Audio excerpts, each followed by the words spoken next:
గోధుమ గింజ భూమిలో పడిన తర్వాత ఎలా అభివృద్ధి పొందుతుందో, అలాగే ఈరోజు ప్రవీణ్ పగడాల మరణించిన తర్వాత చాలా మంది బయటకు వచ్చి ఆయన గురించి లేకపోతే అతను బోధించిన బోధకు కట్టుబడి చాలా పుస్తకాలు రాయడానికి, చాలా మేధస్సును ప్రజలకు అందించేదాని కొరకు తన ప్రాణాలను కూడా తెగించి పనంగా పెట్టి ముందుకొచ్చి సువార్త చెప్పడానికి మరి వారిని ప్రోత్సహించాడని చెప్పడానికి ఏమాత్రం వెనుకాడట్లేదు.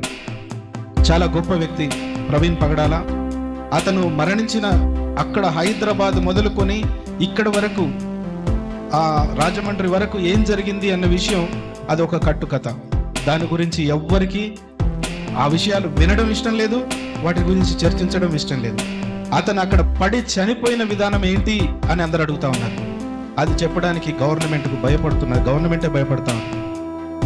ఎందుకంటే ఈరోజు ఈ క్రైస్తవ సమాజం రోడ్ల మీదకి వచ్చి వాళ్ళు ఇస్తున్న స్లోగన్స్ విన్న తర్వాత ప్రభుత్వాల చెవుల్లో గింగుర్లుగా మోగి వాళ్ళకి ఏమనిపిస్తూ ఉందంటే వీళ్ళంతా సంఘటితం అయిపోతే నెక్స్ట్ ఎలక్షన్లో మేము ఏమైపోతామో అన్న భయంతో మన నోర్లు నొక్కడానికి ప్రయత్నం చేస్తున్నారు తప్ప వేరే ఉద్దేశం ఏం కాదని నేను అనుకుంటా ఉన్నాను.